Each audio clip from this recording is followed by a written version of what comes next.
Welcome to Facts TV News, where everything is true. Popular roadside cook bureau left out in the cold.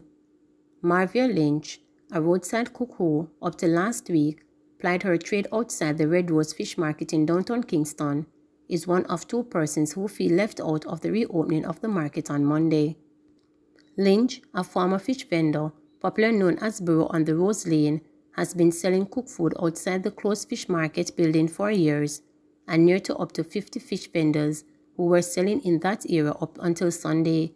She said the spot, where her tent was pitched for cooking, was recently renovated and paved for the parking of customers who will be going inside the fish market.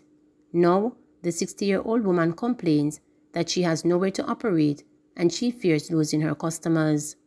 Lynch and other vendors are hoping that the Kingston and St. Andrew Municipal Corporation will consider her plea and give her a space either outside or inside the market, given that some 50 vendors who will receive stalls inside the new building are her customers for whom she prepares breakfast, lunch, and dinner. Me is feed the poor.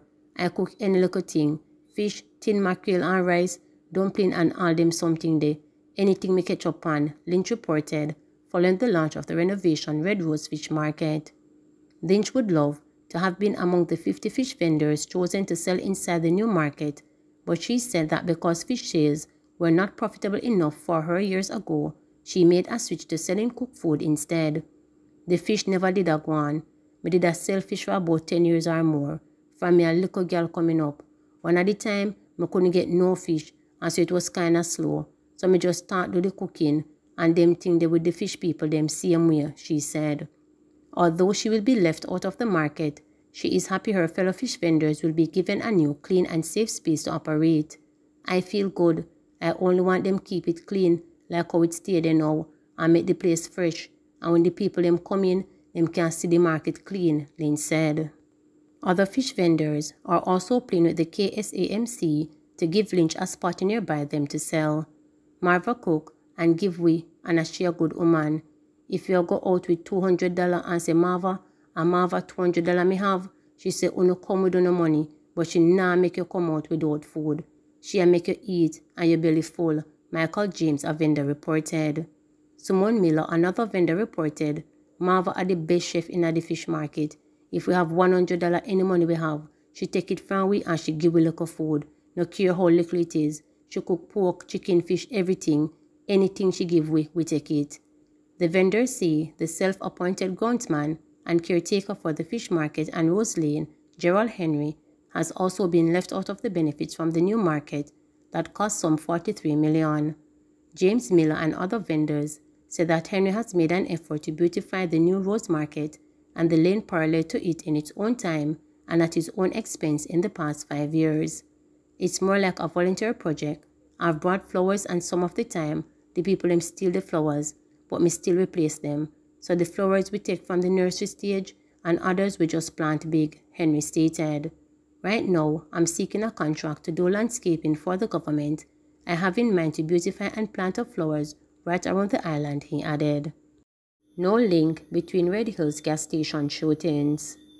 Police investigators have not found a link between last Wednesday's shooting death of a man at a gas station at the foot of Red Hills and a double murder that occurred at the same gas station the previous week. On November 25th, Anthony Big Simi 20 from Phase 2 Brighton St. Catherine and O'Dane Pretty Parks were shot dead as they waited in a car at the gas station. Then last Wednesday, Colin Jones 33 of Lorna Avenue, Meadowbrook, St. Andrew was killed on the same compound. Superintendent Derek Champagny, crime officer for the Area 5 Police, reported that even though it is purported on the street that the killings are related, the police cannot confirm that there is any link between the two incidents. As of right now, we don't have any evidence to say that the killings are connected, he stated. People are saying they are linked, but we have not found any such evidence as yet. He said the police are, however, still conducting further investigations into both shootings and are following some leads, intending to make a breakthrough soon. Police reported that about 12:15 p.m., Simit and Parks were in a Subaru Impreza motor car when a car stopped in front of them and a man alighted with a gun. The gunman opened fire on both men, hitting them several times. He then went back into the car which sped off. The police were alerted and the injured men were taken to hospital, where they were pronounced dead. Police said about 3:30 p.m., Jones was conversing with a female when he was pounced upon by two armed men. They opened fire, hitting him in the chest. He was transported to the Kingston Public Hospital by a police team. However, he died while undergoing medical treatment. JLP suspend councillors' party membership. The Secretariat of the governing Jamaica Labour Party, the JLP, says councillor for the Montego Bay South East Division, Arthur Lynch, has been suspended as a member of the party with immediate effect. The JLP disclosed yesterday afternoon that Lynch was charged by the police following a complaint of assault. According to the JLP, during the alleged incident, a licensed firearm was said to be brandished.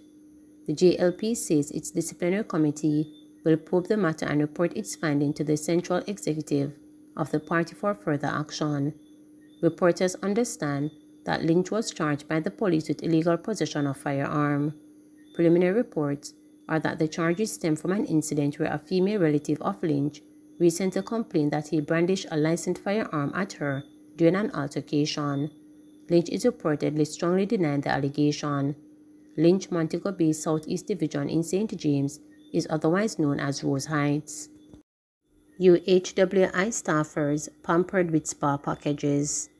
I read a little about your foundation, Senora, and I realized that you give yourself selflessly to the country. And, you know, it falls so much in line with what we do here at the hospital. And we just want to say thank you, you know, for highlighting what we've been doing over the past couple of months in this horrible pandemic. We'd like to thank you for coming here today and recognizing us. It means a lot. Tears came to my eyes as I sat there because, you know, you think about all the things you've been through, and then you think about the fact that somebody has actually remembered you, and you know, this is selfless.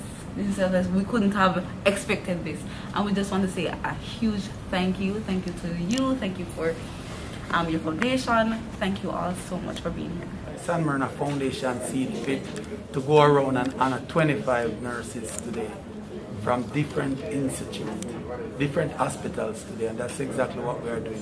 We want to let the nurse them feel, you know, a little bit of comfortness. What are the hospitals? So we are going to the Chest Hospital, then we are going to KPH, Spanish Town Hospital, and this is the UA. So, you know, we have some other more that we are going to give out to other hospitals that I don't call them. The Marina Foundation, what we do, you know, we always try to give a helping hand. And we show to the public that we care. Sometimes we watch the news, we listen to the news, and then we try to reach out. And even we read the newspaper and we see what's happening and we try to reach out. So, you know, that's the way to show that we are caring about our people here in Jamaica. How do you feel about being recognized today? Overwhelmed, honestly overwhelmed. Can you tell us about your hardest moment since the pandemic started at the hospital? I get a little bit emotional. It's my hardest moment, and dates back a couple of months ago, in the COVID unit, the COVID ICU unit, where we saw multiple deaths in one day. I must say on behalf of all of us, the awardees, a big thank you. This is indeed a surprise and a welcome surprise. And so I'm sure, speaking on behalf of all of us, we are indeed grateful and thankful for the award. Thank you very much. We've been doing this from 2016 until present, and we're going to continue doing and continue to give as long as the Lord keep blessing us. She's one of our stalwarts in intensive care as well. So we'll ask her name. Her name is Renée Fletcher. And we'll ask Lamojay to collect for her. You're holding two gifts in your hand. Are Yes. you related to the other girl who was kidnapped? Actually, we're not sure if we're related, but we treat each other as sisters. So I guess there's that. So when you heard that she was kidnapped, how did you feel? Go make me cry again. Well, I was distraught. I was scared out of my mind. But we kept focused because we had to find her. Right? We had to find her. Yeah. It's been a rough couple of months. So what went through your mind when you heard that? First of all, do you guys work together? Do we work together? Yes, we work together. We live together. We live on the same compound. Okay. So when you heard that she was missing, what first went through your mind?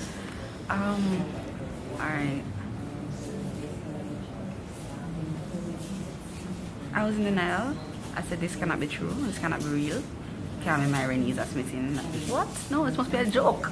That's what I said. Yes. The time leading up to the time in which she was found, how was that experience for you?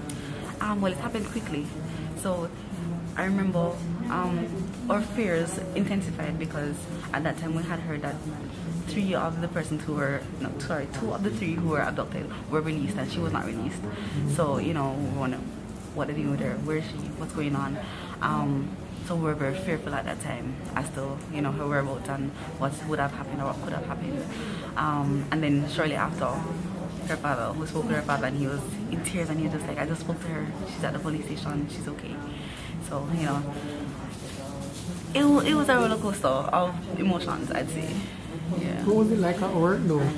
How did you guys cope during that period? At work, well, thankfully I was off, so I was out looking for her. A few persons got off from work in order to help with the search. Others who were there, it was pensive. When I passed through for a meeting, it was very pensive, you know, everybody was tense, just wondering, okay, what's happening, what's going on, you know, where is she? The work continued. They still focused and continued to work, but it was very difficult for them, I'd imagine. How has she been recovering though? What signs have she shown you? Positive signs or negative signs of recovery? Well, she has had good days and bad days, she has said. She has strong support, a strong support system, I'd say as well. So, I don't know, her days vary, really and truly, but she's been supported. So how do you guys support her? How do we support her? Talk to her every day, man, talk to her every day, and, you know, nice her up and something. As well as we give her a space, because, you know, you need to breathe and think. Yeah. So now that you guys have gotten gifts for pampering, what are you looking forward to? Are you looking forward to going both together or not? Yes, we'll try and go together. Our schedules vary a little bit, so depending on how we're able to, we'll try and go together. Just want to say, words can never express the way we feel about you, and you know, it's just a token of appreciation coming from our heart, and you know, the person that support us. And you know, to know that we have reached out to only 5 of you, it's never enough, because there must be a cast behind the other 5. You understand? And we also want to say to those people that we thank them just as much. Marina Foundation, we are quite pleased that you have taken the efforts to recognize and acknowledge the work and the worth of nurses of the University Hospital of the West Indies. We have had a hard-working team. Kudos to them all. We're glad you're on board with us, and we look forward to continue to serve. Thank you. Please remember to subscribe, like, share, and click the notification bell for daily updates.